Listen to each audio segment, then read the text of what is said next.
안녕하세요. 오늘도 사연 살롱을 찾아주셔서 감사합니다.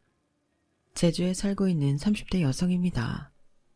저는 14년간 서울에서 생활하다가 올해 초에 고향 제주로 내려왔어요. 금이 환영을 했으면 좋았겠지만 안타깝게도 제 경우는 그 반대였어요. 서울에 있는 대학에 입학하면서 떠났던 고향을 이혼을 하면서 돌아오게 되었거든요. 한때는 사면이 바다로 둘러싸인 제주가 숨이 막히고 지긋지긋해서 하루빨리 서울로 올라가고 싶다는 생각을 하곤 했어요. 아직 세상을 모르던 제게 서울은 막연히 화려하고 신기하고 빛나는 곳이었거든요. 그곳에 발을 들이면 내 인생도 화려하게 빛이 날 줄 알았죠. 하지만 서울은 그런 곳이 아니더라고요. 하루하루 버티는 것만으로도 벅차서 마음 편히 하늘 한번 올려다볼 수 없는 곳이었으니까요. 그래도 지난 14년간 잘 버텨왔다고 생각했는데 어느 순간 거울에 비친 내 모습을 보니 심장이 쿵 내려앉는 기분이 들었어요. 만신창이가 된 채 쭈그려 앉아있는 여자의 모습이었거든요. 그렇게 세상에 혼자 버려진 것 같은 순간이 되자 생각나는 건 내 고향 제주뿐이었어요. 그래서 이혼을 하고 고향으로 돌아오게 되었죠. 밖에서 실컷 두들겨 맞고 울면서 집에 들어가는 아이처럼 고개를 푹 숙인 채 귀향을 했는데도 가족들과 친구들은 잘 왔다며 제 등을 토닥여 주더군요. 그제야 그동안 꾹 참았던 눈물을 터뜨릴 수 있었던 저는 그렇게 떠나고 싶었던 고향 제주에서 인생 2막을 열게 되었어요. 새로운 인생의 시작을 앞두고 묵은 때 같은 과거를 털어버리고자 이렇게 사연을 보내게 되었습니다. 여기 올라오는 사연들만 봐도 결혼할 때 집이랑 혼수를 준비해서 신혼을 시작하던데 저희 부부는 그런 거 하나 없이 마이너스에서 시작했어요. 남편도 저도 사회생활을 시작한 지 좀 돼서 그간 벌어놓은 돈이 어느 정도 있어야 정상이겠지만 안타깝게도 우리는 그러지 못했거든요. 저는 그동안 직장 생활을 하면서 엄마 병원비를 대느라 늘 돈에 쪼들려 살았고 남편은 남편대로 집에서 가장 노릇을 하고 사느라 돈을 모을 겨를이 없었거든요. 상황이 이렇다 보니 5년 넘게 연애를 하면서도 둘 다 선뜻 결혼 얘기를 꺼내지 못한 채 결혼은 꿈도 못 꾸고 있었죠. 그런 사정도 모르고 주변에선 언제까지 연애만 할 거냐고 결혼을 닥달하더군요. 친구들도 하나둘 결혼을 하고 봄, 가을로 직장 동료들 청첩장을 받는 게 일상이 되어가던 즈음 아빠가 잔뜩 가라앉은 목소리로 전화를 하셨더라고요. 내용을 듣기 전부터 혹여 돈 문제면 어쩌나 걱정했던 저는 네 엄마가 방금 숨을 거뒀다는 아빠의 말에 오히려 안도했어요. 그러면 안 되는 걸 알지만 솔직히 엄마의 부고를 전해 들은 순간 제 목을 꽉 조이고 있던 목줄이 풀어지는 느낌이었거든요. 대학에 들어가면서부터 시작된 엄마 병원비 부담은 저의 20대를 모조리 씹어 먹어버렸어요. 내 학비를 감당하는 것도 버거운 상황에 엄마 병원비까지 보태야 했으니까요. 졸업하는 날까지도 동기들과 커피 한 잔 마신 적 없을 정도로 교우관계는 엉망이었고 제대로 먹지도 못한 채 아르바이트를 이어가다가 정신을 잃고 쓰러진 적도 여러 번이었어요. 그나마 대학을 졸업하고 취직을 한 후로는 수입이 늘어난 덕에 과로와 영양실조로 쓰러지는 일은 없었어요. 난생 처음 남들처럼 연애도 할 수 있었고요. 하지만 10,000원짜리 한 장도 마음 편히 쓸 수 없는 궁색한 생활은 여전했어요. 그렇다 보니 지금껏 내 목을 조이던 엄마 병원비에서 해방된다는 생각에 안도했던 것 같아요. 저 정말 나쁜 딸이죠. 그런데도 아빠는 제게 그동안 고생 많았다고 고맙다고 하시더라고요. 그 말을 들으니 순간 주체할 수 없는 감정이 복받쳐 올라 핸드폰을 손에 든 채 한참을 울었어요. 그건 엄마의 죽음에 대한 슬픔 때문이 아닌 죄책감 때문이었어요. 그렇게 울고 난 탓인지 정작 장례식에 참석하러 제주도에 도착했을 때는 오히려 담담하더라고요. 저뿐만 아니라 아빠랑 언니도 마찬가지였죠. 장례 기간 내내 우리 부녀가 눈물을 흘리지 않자 사람들은 김병에 효자 없다고 소곤대더군요. 우리 가족이 엄마의 죽음 앞에 슬픔보다는 죄책감을 느끼고 있다는 걸 모르니 하는 말들이었겠죠. 고향에서 장례식을 치르다 보니 동네 분들은 물론 동창들도 다들 찾아와 주었어요. 그런데 저랑 초중고를 함께 나온 동창 녀석 하나가 장례 기간 내내 장례식장을 떠나지 않고 지켜주지 뭐예요. 다들 한 동네에서 나고 자라 초중고를 함께 다녔기 때문에 서로의 부모님을 엄마 아빠라고 부르긴 했지만 그래도 좀 과하다 싶었죠. 그런데 알고 보니 그 녀석이 나 몰래 저희 언니랑 사귀고 있었더라고요. 저한테는 언질 한 번 없이 말이에요. 그간 엄마 간병을 하느라 병원에서 생활했던 언니 때문에 두 사람은 제대로 된 데이트도 못한 채 늘 병원에서 만나고 했던 모양이었어요. 때로는 언니를 대신해 동창이 엄마 병상을 지키기도 했다더군요. 자기 엄마도 아니고 여자친구 엄마를 위해 그렇게 희생하는 모습을 보니 5년이나 사귀고도 우리 엄마 장례식에 불참한 남자친구랑 너무 비교가 됐어요. 아, 이거 어쩌지? 회사에 알아보니까 장모님이면 몰라도 애인 모친 상은 휴가 처리가 안 된대. 서울이면 퇴근 후라도 가보는 건데 제주도라서 그것도 안 되고 미안해서 어쩌냐? 말로는 괜찮다고 했지만 그래도 서운한 건 어쩔 수 없었어요. 그런데다 내 남자친구와 비교되는 동창을 눈앞에서 보게 되니 부럽기도 하고 속상하더라고요. 그런 상황에 동창은 불난집에 기름까지 부어댔어요. 야, 네 남자친구는 어째 코빼기도 안 보이냐? 5년이나 사귀었다면서 여자친구 어머니 장례식에도 안 오는 게 말이 돼? 딴 건 몰라도 부모님 장례식에도 안 오는 건 할 짓이 아니지. 그깟 놈이랑은 당장 헤어져. 야, 네가 뭘 한다고 그러냐? 사람마다 사정이라는 게 있는 거야. 누군 안 오고 싶어서 안 왔냐? 오고 싶어도 올 수가 없는 상황이니까 그렇지. 너야 한 동네니까 쉽게 오갈 수 있는 거지만 서울에서 제주도에 오는 게 쉽냐고. 결혼한 사이도 아닌데 회사에서 보내주겠니? 네가 우리 언니랑 사귀는 건 말릴 생각 없지만 그렇다고 벌써부터 나한테 형부 노릇할 생각은 하지 마. 속상한 마음에 괜히 동창한테 화를 낸 저는 장례를 마치고 서울로 올라가서도 기분이 찜찜했어요. 그런데 모친상 휴가 마지막 날 남자친구가 저희 집에 찾아왔더라고요. 지은아, 괜찮아? 고생 많았지. 내가 가봤어야 되는데 정말 미안하다.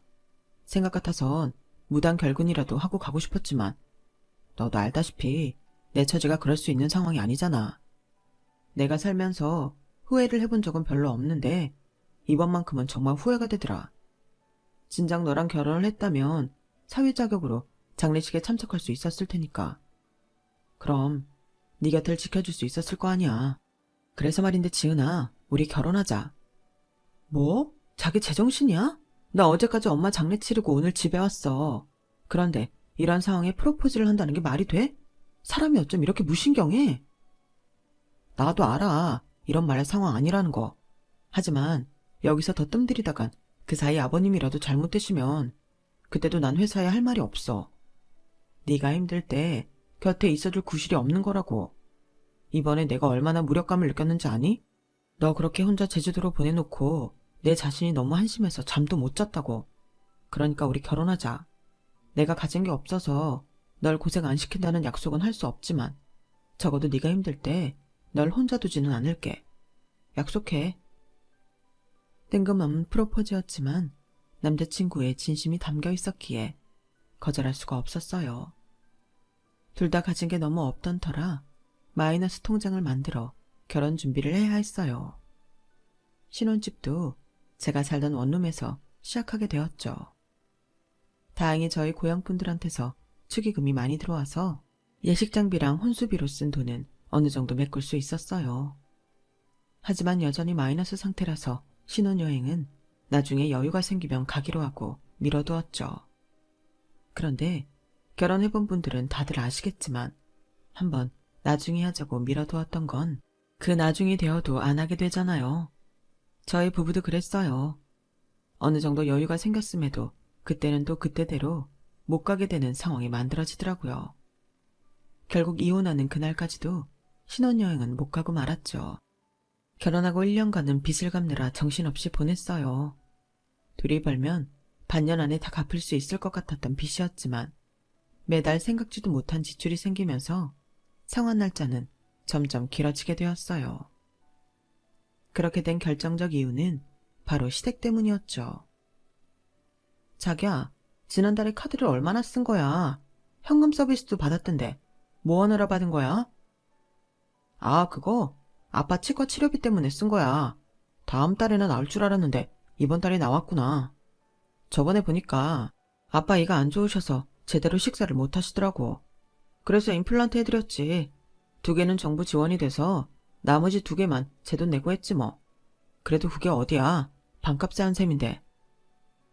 아니, 그런 일이 있으면 나한테 말을 했어야지. 그리고 치과 치료비면 카드로 분납하면 될 일이지. 이자도 높은데 현금 서비스를 받으면 어떡해? 그건 할부도 안 되잖아. 그러자 남편이 싸한 표정으로 그러는 거예요. 야, 내가 너한테 미리 말 못한 건 미안한데 그래도 이런 걸로 화를 내는 건 좀 그렇지 않냐? 내가 그 돈으로 술을 퍼마셨냐? 여자들 끼고 노는 유흥주점에 갔냐? 자식으로서 부모 이빨 하나 해드린 거 가지고 이 난리를 치냐? 그리고 네 카드로 서비스 받은 것도 아니고 내 카드로 받은 거야. 너 보고 갚으란 소리 안 할 테니까 아침부터 사람 속 좀 긁지 마. 아니, 제가 지금 아버님 임플란트 해드린 것 때문에 일어나요. 큰 지출이 있으면 미리 나랑 상의도 하고 기왕이면 돈 좀 덜 드는 방향으로 하자는 거지. 그런데도 남편은 대뜸 화부터 내더라고요. 그 일로 며칠간 냉전으로 지낸 우리는 3일째 되던 날 화해를 했어요. 지는 게 이긴 거라는 말대로 제가 먼저 고개를 숙이고 들어갔죠. 자기야, 아버님이 임플란트 해드린 것 때문에 뭐라고 하는 거 아니야. 부모님이 식사를 못 하시는데 당연히 해드려야지. 나 그렇게 야박한 사람 아니니까 다음부터는 미리 나랑 상의 좀 해줘. 지난번엔 내가 목소리 높여서 미안해. 그러자 남편도 미리 말 못해서 미안하다고 하더군요. 그렇게 그 일은 잘 풀어냈는데 얼마 뒤 비슷한 상황이 또 벌어진 거예요. 이번엔 시동생 문제였어요. 자기야, 이거 차 키 아니야? 이거 누구네 차야? 아, 그거? 당연히 우리 차지. 내가 이참에 하나 뽑았어. 뭐? 차를 뽑아? 우리가 무슨 돈이 있다고 차를 뽑아? 마이너스 통장도 다 못 갚았는데. 도대체 무슨 돈으로 산 거야? 신용대출 좀 받았지. 성훈이 덕분에 완전 싸게 샀어. 자기도 이리 와서 봐봐. 저기 세워둔 흰색 차거든. 완전 새 거 같지? 사람들도 다들 새 차인 줄 알더라고. 우리 차가 왜 필요해? 둘 다 지하철 타고 출퇴근하는데. 게다가 차를 사면 차값만 들어? 유지비는 어떻게 감당할 거냐고. 자기는 왜 매번 나한테 상의도 없이 일을 저지르냐고. 그러자 이번에도 남편은 싸한 표정으로 이러는 거예요. 네가 이러니까 너한테 말을 못 꺼내는 거야. 내가 차를 샀을 땐 그럴 만한 이유가 있을 거라고는 생각 안 해? 무턱대고 화만 낼 생각 말고 왜 그랬을지를 생각하라고. 남편이 하도 당당하게 화를 내길래 무슨 중요한 이유라도 있는 줄 알았어요. 그래서 그 이유가 뭐냐고 물었더니 글쎄. 이번에 성훈이 들어간 직장이 집에서 멀잖아. 대중교통 이용하면 왕복 3시간은 기본으로 드는데 형으로서 어떻게 가만히 있을 수가 있냐? 차야 언제고 사야 할 거니까 기왕 살 거 일정 좀 앞당겨서 애 출퇴근하는데 도움 좀 주자 싶었지. 기름은 성훈이가 출퇴근하면서 채운다니까 우린 주말에 공짜로 타고 다니면 되니까 우리한테는 이득 아니겠어? 이게 무슨 개벽 따고 뜯는 소린지 원. 아니, 애초에 우리한테는 필요도 없는 차를 사놓고 보험료에 유지비까지 들게 생겼는데 이게 이득이라고요? 정말 이런 계산은 어디서 나오는 건지 도무지 이해가 안 갔어요. 그걸 왜 우리 돈으로 사냐고. 살 거면 차가 필요한 도련님이 사야 되는 거 아니야? 왜 우리한테 필요한 것도 아닌데 돈은 우리가 내야 되냐고. 자기도 알다시피 우리가 그럴 형편이 돼? 실혼집 구할 돈도 없어서 나 살던 천에 40짜리 원룸에서 사는 주제에 우리가 그럴 상황이냐고. 너무 어이가 없고 화가 나서 눈물까지 다 나더라고요. 그랬더니 남편이 뭐라는 줄 아세요? 야, 나 우리 집 장남이야. 넌 첫째가 아니라서 그렇게 이기적인가 본데 원래 첫째들은 동생들 위해 희생하고 사는 거라고. 내가 성훈이한테 집을 사줬냐, 차를 사줬냐? 얼마 안 되는 중고차 사서 평일에 잠깐 빌려준다는데 그걸 가지고 이렇게 사람을 잡냐? 그래, 나 돈 없고 능력 없는 놈이야. 아주 지지리도 못난 놈이라서 신혼집도 한 칸 못 마련해서 마누라 처녀 때 살던 집에 빌붙어 사는 못난 놈이라고. 이제 좀 속이 시원하냐? 남편 기죽이니까 살만하냐고. 아, 정말이지. 벽을 보고 소리치는 기분이었어요. 어떻게 된 게 모든 걸 자기 합리화만 시키는지 억울하고 우라가 치밀어서 눈물이 다 날 지경이더라고요. 그 와중에 남편은 더럽고 치사해서 차 되팔겠다고 큰 소리까지 땅땅 쳤어요. 그러더니 며칠 뒤 시동생이 술에 진탕 취해 찾아와선 그러는 거예요. 형수, 내가 죽일 놈입니다. 내가 출퇴근 좀 편히 하겠다고 하나밖에 없는 내 형 부부 사이까지 갈라놓은 쓰레기입니다. 그러니까 이날 이때까지 가족 위에 산죄밖에 없는 우리 형한테 뭐라고 하지 마시고 나한테 돌을 던지세요. 따질 게 있으면 나한테 따지라고요. 시동생은 현관문을 활짝 열어 제낀 채 악을 고래고래 쓰며 벽에 이마까지 박아대며 난동을 피웠어요. 그 모습에 겁에 질린 저는 시동생을 뜯어말리며 제발 그만하라고 애원을 했죠. 도련님 그만하세요. 머리 다쳐요. 제발 그만하라고요. 힘이 어찌나 센지 아무리 젖먹던 힘을 다해 매달리는데도 꼼짝을 않더라고요. 거기다 목청은 또 어찌나 크던지 귀가 쩌렁쩌렁 울릴 지경이었어요. 좁은 복도를 사이로 원룸이 다닥다닥 붙어있는 구조라 옆집 앞집 할 거 없이 다들 시끄럽다고 조용히 하라고 난리였죠. 울상으로 시동생한테 매달려 있던 저는 이대로 뒀다간 시동생이 머리라도 다칠까봐 안 되겠다 싶어서 시동생 등짝을 몇 대 때렸어요. 제발 정신 좀 차리라고요. 그런데 하필 그때 퇴근에 돌아오던 남편이 그 광경을 목격한 거예요. 당신 지금 뭐 하는 거야? 이젠 나한테 화내는 걸로 모자라 내 동생까지 때려? 너 정말 이렇게까지 해야 되니? 남편이 화를 내며 제게 소리치자 내내 제 말은 듣지도 않고 벽에 머리를 박아대던 시동생이 울먹이며 지형을 끌어안는 거예요. 그러면서 말도 안 되는 소리를 짓거려댔죠. 형, 내가 형수한테 그렇게 빌었는데도 형수가 날 막 때렸어. 나 때문에 형 이혼하면 어떡해. 형수가 형도 때리면 어떡하냐고. 그러자 남편은 주먹을 부들부들 떨더니 죽일 듯 저를 노려보고는 지 동생을 부축해 집을 나갔어요. 제가 골목까지 달려나와 오해라고 다 설명하겠다고 하는데도 들은 척도 하지 않더라고요. 그렇게 집을 나간 남편은 3일이 지나도록 집에 오지 않았어요. 대신 3일째 되던 날 시어머니가 저희 집으로 찾아오셨더라고요. 너 이리 좀 와서 앉아봐라. 내가 제주 여자가 드세다는 얘긴 들어봤지만 너처럼 드셀 줄은 몰랐다. 어떻게 된 게 그깟 차 한 대 뽑았다고 시동생을 때리고 네 남편을 내쫓니? 네 친정엄마도 네 아버지한테 그런 식으로 행동하더냐? 왜 말을 못해? 나 없는 데선 내 새끼도 두들겨 패던 애가 왜 내 앞에선 입도 뻥끗 못하냔 말이야?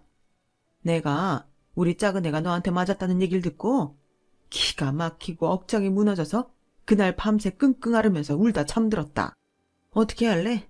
네 아버지 불러서 무릎 꿇고 사과할래? 아니면 이참에 이혼 도장 찍을래?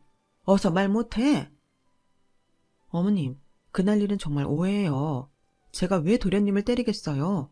도련님이 술에 취해 머리를 벽에 찍고 있으니까 머리 다칠까봐 뜯어내면서 등짝 몇 대 때린 게 다예요. 제 등치를 보세요. 때리면 뭘 얼마나 세게 때렸겠어요. 그 일도 그래요. 제가 왜 남편을 내쫓아요? 오해라고. 내 말 좀 들어보라고. 그렇게 붙잡는데도 절 밀어내고 간 건 그 사람이라고요. 어쨌든 그날 일에 대해서는 도련님한테도 제가 사과할게요. 어머님, 저 정말 어머님이 생각하시는 것처럼 막대 먹은 사람 아니에요. 억울해서 닭똥 같은 눈물이 뚝뚝 떨어지더라고요. 그런데도 어머님은 눈 하나 깜빡 안 하시곤 자식이 지은 잘못은 부모 책임이라면서 저희 아빠랑 같이 와서 잘못을 빌든지 아니면 이혼을 하라고 못 박으시고 가셨어요. 그날 밤 혼자 불 꺼진 집안에 앉아있는데 너무 억울해서 가슴이 턱 막히는 기분이더라고요. 방바닥에 주저앉아 주먹으로 가슴을 퍽퍽 치는데 아무리 쳐도 가슴을 꽉 누르는 압박감은 사라지지 않았어요. 며칠이 지난 그 주 토요일, 전날 퇴근한 뒤 옷도 갈아입지 않고 화장도 지우지 않은 채 울다 지쳐 잠들었던 저는 요란한 벨소리에 눈을 뜨고 말았어요. 문을 열어보니 아빠가 잔뜩 굳은 표정으로 서 계시더라고요. 아빠, 연락도 없이 우리 집에 웬일이야? 그러자 아빠는 아무 말도 없이 제 팔을 낚아채서는 끌고 나가셨어요. 지난밤 화장도 못 지운 채 잠들었던 터라 꼴이 말이 아니었던 저는 아빠 손을 뿌리치려 안간 힘을 썼지만 소용없었어요. 아빠 손에 이끌려 간 곳은 다름 아닌 저희 시댁이었어요. 시부모님 앞에서 무릎을 꿇는 아빠를 보곤 경악할 수밖에 없었죠. 사돈, 죄송합니다. 이게 다 자식 교육을 잘못시킨 제 탓입니다. 못난 이 아비를 생각해서라도 제 딸아이를 용서해 주세요. 지은이 너 뭐해? 당장 와서 무릎 안 꿇고. 무릎까지 꿇고 용서를 비는 아빠를 보자 저는 정신이 반쯤 나가 있었어요. 그래서 아빠가 제 손을 잡아 끄는 대로 끌려가 바닥에 무릎을 꿇고 앉았죠. 얼이 빠진 채 멍하게 고개를 숙이고 있는데 순간 귀에서 찡 하는 소리가 요란하게 들렸어요. 그리고는 그대로 정신을 잃고 말았죠. 눈을 떠보니 병원이었어요. 과로의 스트레스, 수면 부족까지 겹쳐서 정신을 잃었다고 하더군요. 남편이 집을 나간 이후에 밥도 제대로 못 먹고 신경을 너무 쓴 탓이었죠. 아빠는 벌겋게 충혈된 눈으로 제 손을 꼭 잡고 계셨어요. 이놈의 자식아, 네가 죽을 죄를 지은 것도 아닌데 밥은 왜 굶어? 그냥 죄송하다 용서 빌면 될걸. 아니다. 네가 오죽 억울하면 그랬겠냐. 애초에 내가 박서방 말만 듣고 너를 몰아세운 내 죄다. 애비가 돼선 내 새끼 말부터 들었어야 되는 건데 이게 다 내 죄다. 내 죄야. 급기야 눈물까지 글썽이는 아빠를 보자 제 속이 더 답답해졌어요. 아빠가 왜 울어? 내가 미안해. 앞으로는 이런 일로 아빠 신경 쓰게 안 할게. 그러니까 울지 마. 인서가, 아빠가 울긴 왜 울어? 코가 근질거려서 그러는 거지. 이번 일로 박서방도 많이 반성하고 있다니까 둘이서 대화로 잘 풀어봐. 부부싸움은 칼로 물베기라잖아. 그리고 제발 밥 좀 잘 챙겨 먹고. 그렇게 아빠는 다시 제주로 내려가셨어요. 제가 쓰러진 걸 보고 놀란 남편은 자기가 말도 없이 차를 뽑아서 미안하다며 용서를 빌더라고요. 솔직히 그 일로 쌓인 감정이 온전히 사라진 건 아니었지만 살면서 접고 넘어가야 하는 순간이 있는 만큼 이번 일은 넘어가 주기로 했어요. 결국 중고로 산 그 차는 저희가 타기로 했어요. 다시 되팔려고 하니 손해가 이만저만이 아니더라고요. 그렇게 남편과 삐걱이던 신혼도 지나고 결혼 2년 차에 접어들던 무렵 언니가 결혼을 하게 되었어요. 엄마 장례식 때 언니 곁을 지키던 제 동창 녀석이랑요. 30년 가까이 이 자식 저 자식하고 부르던 호칭을 형부로 고치려니 입에 붙지 않아 불편하더라고요. 그런데 저보다 더 불편한 사람이 있지 뭐예요. 아, 나보다 3살이나 어린데 형님이라고 불러야 돼? 이게 무슨 개족보야. 그럼 어떡해. 나이가 어려도 형부는 형부인데. 호칭만 그렇게 하고 말은 놓으면 되잖아. 형부도 그렇게 하자고 했고. 아씨, 서양은 하필 그런 자식이랑 결혼을 한다고 그래. 난 그 사람 마음에 안 들더라고. 말도 너무 막하고 사람이 너무 직선적이야. 사람한테 쏘듯이 말하니까 대화 나누기가 겁날 정도라니까. 따지고 보면 남편이 형부를 불편해할 만도 했어요. 제 남편은 좀 꿍하고 조심스러운 면이 있는 반면 형부는 상남자 스타일이었거든요. 왜 학창시절에 보면 공부도 그만하고 덩치도 그만해서 힘센 애들 앞에서 찍소리도 못하고 뒤에서 궁시렁거리는 애들 있잖아요. 제 남편이 좀 그런 타입이거든요.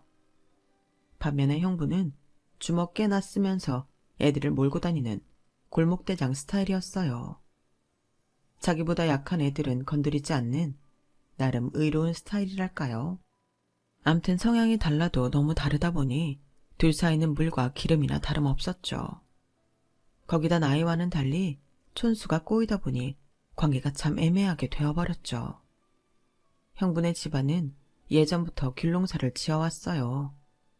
그런데 몇 해 전부터 형부가 공장을 세워 귤 초콜릿과 귤 스낵 등을 만들어 팔기 시작했죠.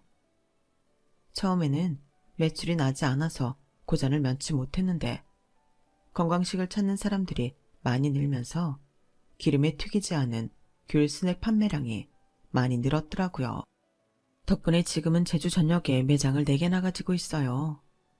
그중 2개는 동생들한테 하나씩 떼어주었고 공장과 본점, 집 근처에 있는 분점 하나만 언니랑 형부가 관리할 거라고 하더군요.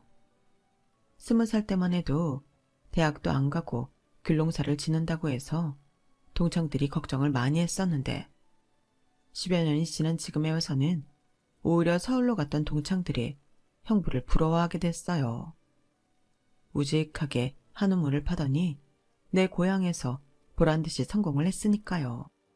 서울로 올라갔던 친구들 중에는 다람쥐 쳇바퀴 돌듯 마지못해 직장 생활을 하는 친구들도 있고 그 중에는 일찌감치 실패를 하고 고향에 내려와 있는 친구들도 있거든요.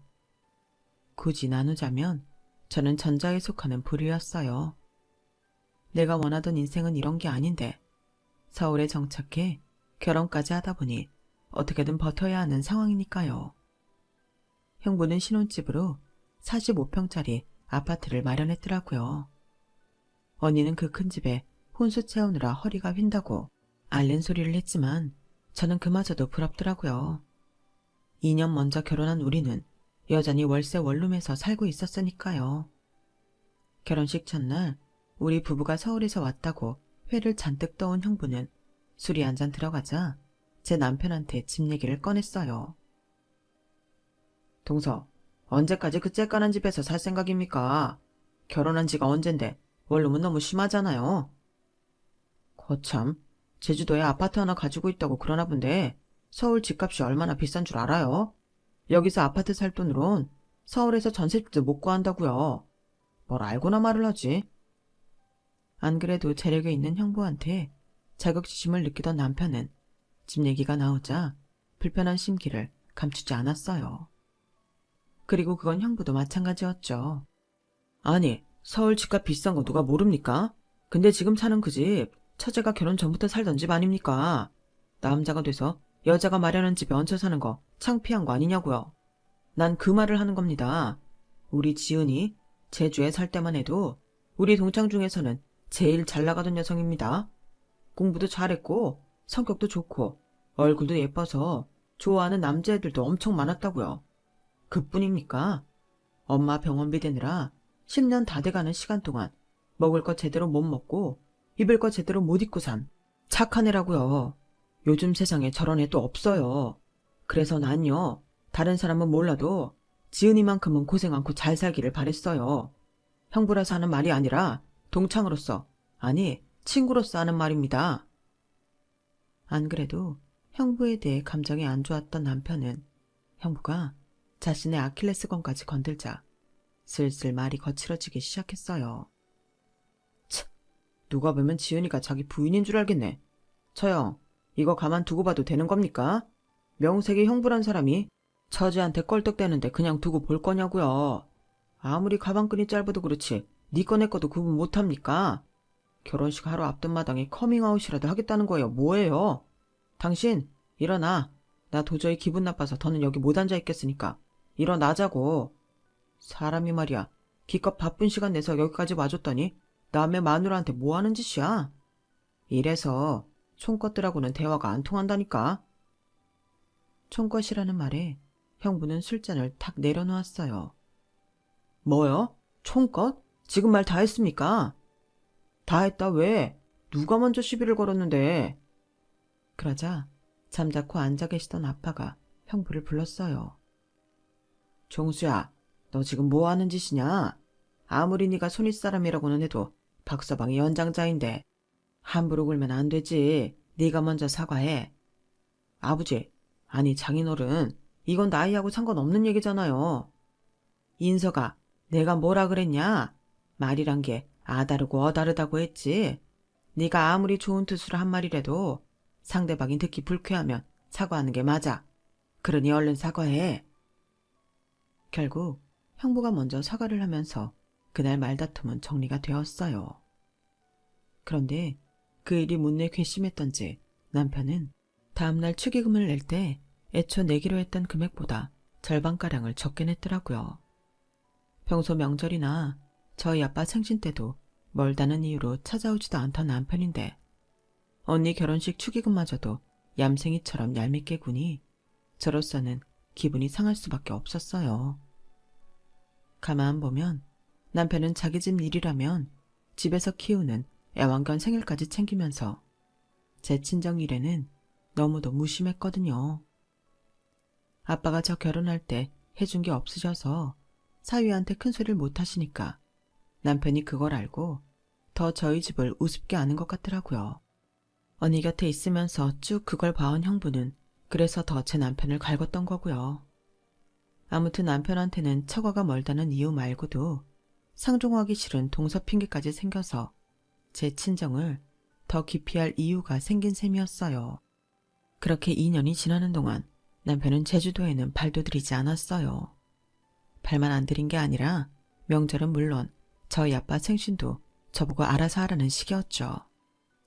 그러면서도 쉬는 날만 되면 저를 끌고 그렇게 시댁을 가는 거예요.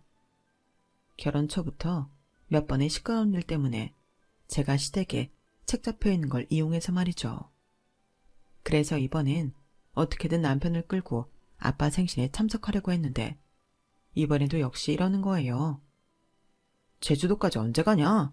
자기도 양심이 있으면 이러면 안 되지. 직장인이 고작 이틀 쉬는데 가는데 비싼 항공료까지 내고 1박 2일로 제주도에 가 있는 게 말이 돼? 암튼 난 못 가니까 당신이나 갔다 오든가 해. 자기 정말 너무한 거 아니야? 명절한 표구하기 힘들어서 안 된다더니 아빠 생신에도 못 가겠다고? 그럼 도대체 우리 집은 언제 갈 건데? 솔직히 말해봐. 돈이 문제인 거야? 시간이 문제인 거야? 내가 보기엔 당신은 돈이랑 시간이 있어도 내 친정엔 안 갈 사람처럼 보여서 그래. 내 말이 틀려? 아, 마음대로 생각해. 그러게 왜 제주도에서 태어났냐고. 서울이나 못해도 경기권에만 살았어도 내가 이러겠냐? 암튼 나 바쁘니까 네가 알아서 해. 이미 남편한테 정이 떨어질 대로 떨어진 참이라 길게 대화하기도 싫었어요. 그러던 어느 날이었어요. 일요일 아침부터 남편이 부산을 떨더라고요. 잠결에 들어보니 며칠 전부터 인터넷 쇼핑몰에서 주문한 택배 박스를 듣느라 정신이 없더라고요. 그러거나 말거나 저는 애써 눈을 감고는 침대에서 뭉개고 있었죠. 자기야, 안 일어나? 벌써 8시가 넘었어. 빨리 씻고 가자. 쉬는 날인데 왜? 나 좀 더 잘 테니까 갈 거면 자기나 가. 그러자 남편이 이불을 확 들추며 그러는 거예요. 오늘 무슨 날인지 몰라? 초코 생일이잖아. 엄마한테 9시까지 가기로 했으니까 빨리 일어나 씻어. 식구들이랑 같이 아침 먹기로 했으니까 꿈을 대지 말고 일어나라고. 어서. 그 말을 듣는데 어찌나 기가 막히든지. 초코가 누군지 아세요? 저희 시댁에서 키우는 애완견이에요. 아니, 개 생일까지 챙기면서 장인 생신은 나 몰라라는 게 말이 돼요? 너무 속이 상해서 소리를 꽥 질러버렸어요. 내가 왜? 넌 우리 아빠 생신도 안 가겠다고 하는데 나는 니네 집 개 생일까지 챙기라고? 싫어. 갈 거면 너 나가. 그리고는 다시 이불을 뒤집어 쓰고 누웠어요. 결국 그날 남편은 자기 혼자 본가로 향했어요. 남편이 나가고 혼자 침대에 누워있는데 서러워서 눈물이 다 나더라고요. 그래서 언니한테 전화해 하소연을 했어요. 그랬더니 다음날 오전 무렵에 형부한테 전화가 왔더라고요. 지은아, 이번 장인어른 생신 때 마카오로 여행 갈까 하는데 너 시간 되냐? 넌 딴 거 준비할 거 없고 그냥 여권만 준비해 오면 돼. 경비는 내가 다 낼 테니까. TV에 나오는 거 보니까 거기에 멋진 호텔들이 그렇게 많더라. 우리도 이참에 호캉스인지 뭔지 한번 해보자. 말은 고마운데 내가 그럴 처지도 안 되고 그이도 못 가는데 나만 다녀오긴 좀 그래. 그이 밥 챙겨줄 사람도 없는데 며칠이나 집을 비우기도 그렇고. 야, 넌 자식이 돼선 아버지 생신이 중요하냐? 네 남편 밥이 중요하냐? 네가 그렇게 숙이고 들어가니까 동서가 매번 싸가지 없이 구는 거야. 남자는 여자하기 나름이란 말도 모르냐? 지네 집 개생일까지 챙기면서 하나뿐인 장인 생신도 건너뛰는 놈을 뭐하러 챙겨줘? 너부터 정신 차려야 돼. 암튼 난 네 항공권까지 다 사줄 테니까 넌 여권 준비나 확실히 해라. 이건 형부로서 하는 말이다. 전화를 끊고 가만히 생각해보니 형부 말이 틀린 게 하나 없더라고요. 남편 놈도 문제지만 매번 순순히 넘어가주는 저도 문제더라고요. 문득 책상 앞에 놓은 거울 속 나를 보니 어쩜 그리 못난 여자가 들어앉아 있던지 내가 어쩌다 이렇게 못난 사람이 되어버렸나 생각하니 울컥하더라고요. 그래서 점심시간을 틈타 여권 신청을 하러 갔어요. 며칠 뒤 생애 첫 여권을 손에 넣은 저는 형부한테 전화해 여권 번호를 알려주었어요. 그리고 그날 밤 집에 돌아가 남편한테 마카오 여행 얘기를 했어요. 그리고 며칠 뒤 퇴근에 돌아와 보니 현관문 앞에 커다란 택배 박스가 있더라고요. 남편한테 전화해 보니 자기가 주문한 거라고 집에 들여놓으라는 거예요. 그리고 30분쯤 지나자 퇴근한 남편이 현관에 들어서더라고요. 손에는 뭘 그렇게 샀는지 양손 가득 한 짐이었어요. 남편은 택배 박스를 보자 콧노래까지 부르며 박스를 뜯기 시작했어요. 그런데 글쎄 안에서 24인치짜리 캐리어가 나오지 뭐예요. 그거 여행 가방이잖아.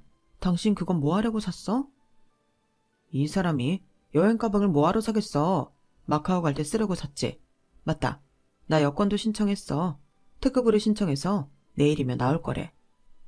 보자. 여권 준비도 됐고 캐리어도 샀고 그럼 또 뭘 해야 하나? 아, 여행 경비는 형님이 다 되는 거 확실하지? 난 몸만 가는 거다. 환전 안 해갈 거야. 그 말을 듣는데 기가 막혀서 말도 안 나오더라고요. 제주도까지 갈 시간은 없다는 인간이 마카오는 따라갈 생각이었나 봐요. 그래서 네가 어디까지 하나 보자는 심보로 가만히 두고 봤어요. 아직 해외여행을 나가본 적이 없는 남편은 항공권을 미리 사야 한다는 것과 발권 전에 영문 이름과 여권 번호를 미리 입력해야 한다는 것도 모르는 것 같았어요. 그렇게 여행 출발 당일이 되었고 저는 제 짐을 담은 백팩을 메고 집을 나섰어요.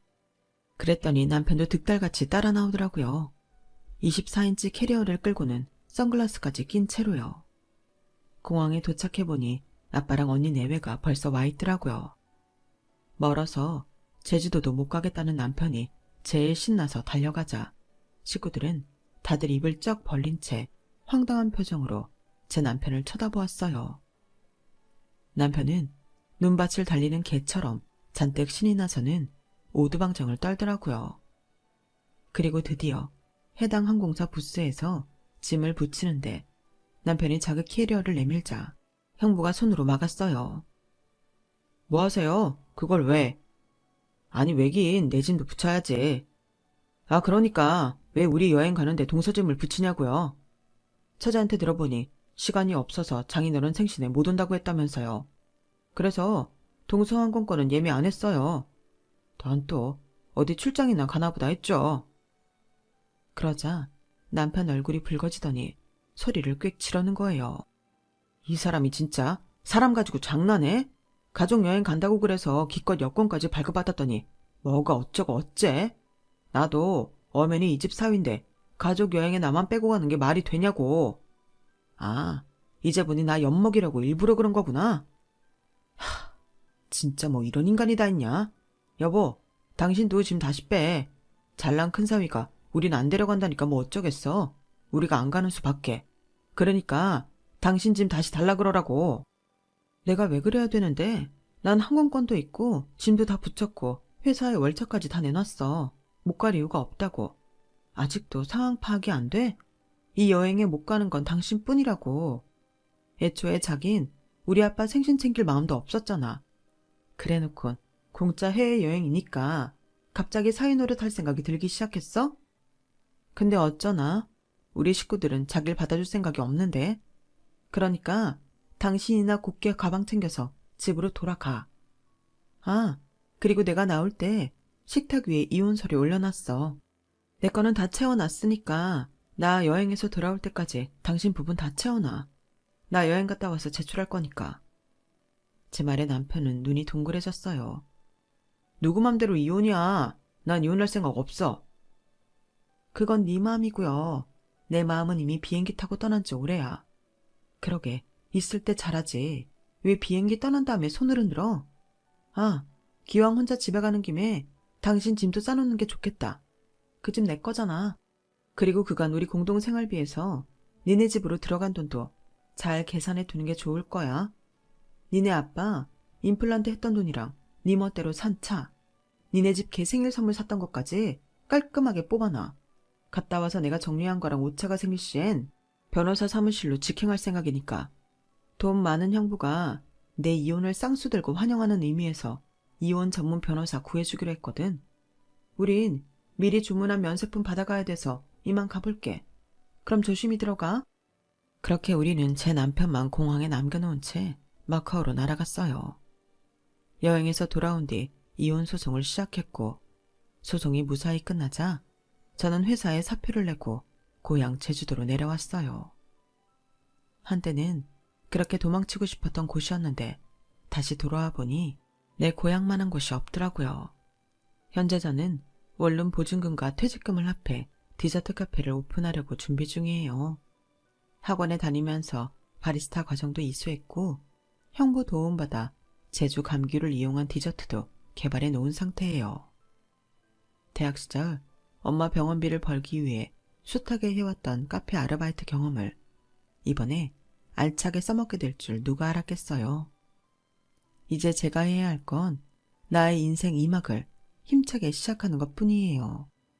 조금은 겁이 나긴 하지만 제 곁엔 저를 지켜주는 가족들이 있으니 넘어져도 몇 번이고 다시 일어날 생각입니다. 응원해주세요. 지금까지 제 사연을 들어주셔서 감사합니다. 다들 건강하시고 행복하세요. 여러분, 사연 댓글에 응원과 현명한 조언 부탁드려요. 좋아요와 구독은 저에게 큰 힘이 됩니다. 오늘도 좋은 일 가득하세요.